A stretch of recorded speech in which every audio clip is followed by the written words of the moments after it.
जादूपुर नामक गांव में मोहिनी का परिवार रहता है। एक दिन वो अपने बेटे शुभम और बेटी नव्या के साथ घर में बैठकर खाना खा रही थी कि तभी शुभम ने कहा, माँ, हमारी समर वेकेशन हो गई है, अब तो आप चलिए। हाँ माँ, चलिए ना प्लीज।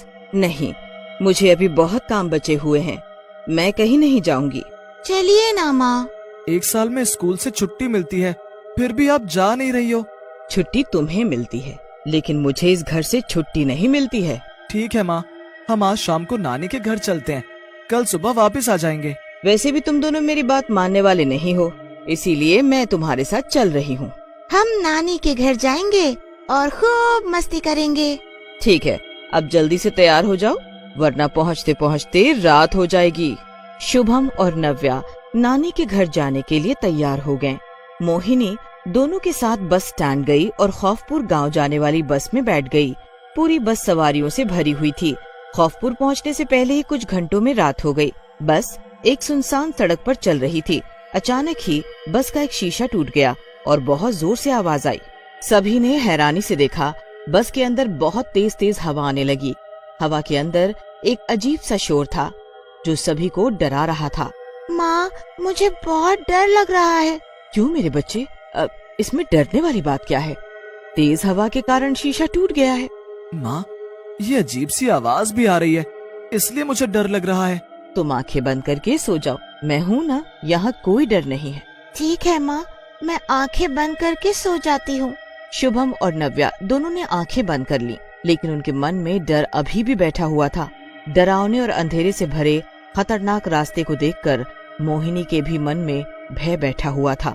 हवा के साथ डरावनी आवाजें आ रही थी। मुझे बच्चों की जिद नहीं माननी चाहिए थी। ये रास्ता बहुत खराब है, मुझे इस पर डर लग रहा है। हे ईश्वर, हमारी रक्षा करो और ठीक से घर भेज दो। न जाने ये भूतिया रास्ता अभी कितना लंबा और बचा है। मोहिनी मन में ये सब सोच ही रही थी कि तभी बस इधर से उधर भागने लगी। बस सड़क पर लहर रही थी। बस में बैठी सभी सवारियों की चीखें निकलने लगी। सभी ड्राइवर से ठीक से चलाने के लिए कहने लगे। तभी ड्राइवर अपनी सीट से ऊपर उठ गया, जिसको देखकर सभी के होश उड़ गए।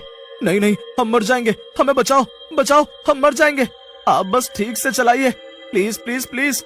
ड्राइवर साहब, बस चलाइए, हमारी इतनी सारी जान की जिम्मेदारी आपके ऊपर है।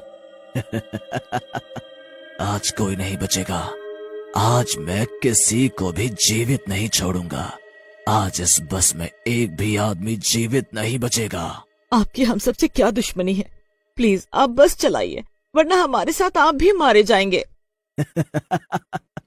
मौत और मुझे शायद तुम लोगों ने मुझे अभी पहचाना नहीं है, इसलिए मुझे मौत से डरा रहे हो।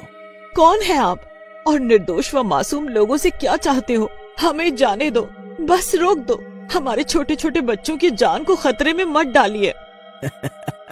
खतरा तुम्हारे सामने खड़ा है और खतरे की बात कर रहे हो। बस अभी भी सड़क पर लहराते हुए चल रही थी। वो इधर से उधर भाग रही थी।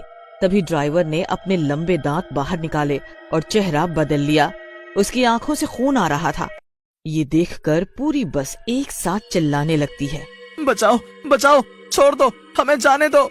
ये देखकर पूरी बस एक साथ चिल्लाने लगी, लेकिन उनकी वहाँ कोई सुनने वाला नहीं था। तभी बस एक पेड़ से टकरा गई। बहुत सारे लोगों को चोट लग गई और खून बहने लगा। ये भूतिया रास्ता है और इस पर सिर्फ मेरा अधिकार है। यहाँ जो भी आएगा ऐसे ही रोएगा, चीखेगा, चिल्लाएगा और अंत में मेरे हाथों से मारा जाएगा। मुझे खून पसंद है, मैं सभी का खून पी जाऊंगा। मोहिनी और उसके बच्चों को भी चोट आई। अगर मुझे पता होता कि ये भूतिया रास्ता है तो मैं यहाँ कभी नहीं आती। सभी लोग बस से बाहर भागने लगे, लेकिन भूत ने उन्हें रोका नहीं, बल्कि जोर जोर से हंसता रहा। सभी लोग चोट लगने के बाद भी तेज दौड़ने की कोशिश कर रहे थे। तभी उनके चारों ओर बहुत सारी चुड़ैलें आ गई। सभी बहुत डरावनी थी, जिसके बाद सभी लोग बेहोश होकर वहीं सड़क पर गिर गए। तभी वहाँ एक साधु महाराज हाथ में आग की मशाल लिए हुए आए। वो कुछ मंत्रों का उच्चारण कर रहे थे, जिसके बाद सभी भूत और चुड़ैल वहाँ से भागने लगे। पीछे से साधु महाराज के कुछ शिष्य भी दवाई लेकर आए। जल्द से जल्द सभी के मुंह पर पानी की छींटे मारो और सभी के घाव पर दवाई लगाओ। गुरुदेव, हम इन सभी को कुटिया में ले चले क्या? क्योंकि ये भूतिया रास्ता है, कभी सभी फिर से आ जाए। हाँ, वो फिर से आएंगे, लेकिन अपनी मुक्ति के लिए। आज मैं उन सभी आत्माओं को मुक्त कर दूंगा। तुम सभी जल्द से जल्द इनका इलाज करो।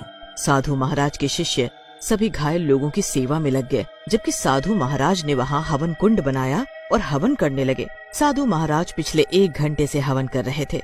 सभी को होश आने लगा। साधु महाराज ने कुछ बोतलें खोल कर रख दी। सभी लोग साधु महाराज को हैरानी से देख रहे थे। साधु महाराज, आपने हमारी जान बचाई, इसके लिए हम सदैव आपके आभारी रहेंगे।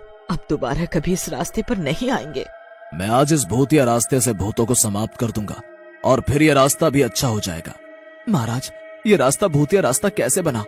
वर्षों पहले यहाँ कुछ बदमाशों ने एक अकेले आदमी को लूट लिया था और फिर उसको मार दिया था। तब से वो आदमी भूत बनकर यहाँ लोगों को मार रहा है। उसने यहाँ बहुत लोगों को मार दिया और इसलिए यहाँ बहुत सारे भूत और चुड़ैल हो गए। महाराज, सब कुछ जानने के बाद भी लोग क्यों आ जाते हैं? यहाँ सब अनजान लोग ही आते हैं और इसका शिकार बनते हैं। अब ये रास्ता भूतिया रास्ता बन गया है।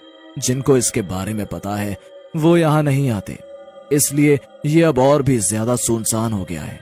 ये भूत और चुड़ैल किसी के भी शरीर में प्रवेश कर जाते हैं और किसी भी रूप में आकर लोगों को मारकर अपने समूह में शामिल करते हैं। महाराज, हमारा इनसे पीछा कैसे छूटेगा? मैं अभी सभी को यहाँ से ले जाऊंगा। इन बोतलों को किसी नदी में फेंकाओ। अब ये रास्ता भूतिया रास्ता नहीं है, बल्कि सबसे सुरक्षित रास्ता है। साधु महाराज ने मंत्रों का उच्चारण किया और सभी बोतलें खोलकर रख दी, जिसके बाद सभी भूत और चुड़ैल एक एक करके आते गए और बोतल में समा गए। जिसके बाद साधु महाराज ने सभी बोतलों को बंद कर दिया और अपने शिष्यों को बोतलें दी। साधु महाराज के शिष्य चले गए। साधु महाराज ने एक बस मंगवाई और सभी लोगों को भिजवा दिया। सभी ने साधु को धन्यवाद दिया और आशीर्वाद लेकर चले गए। अब वो रास्ता सुरक्षित और खुशहाल रास्ता है। नव्या और शुभम भी अपनी माँ के साथ खुशी खुशी रहते हैं और अपनी बेवजह जिद नहीं करते हैं।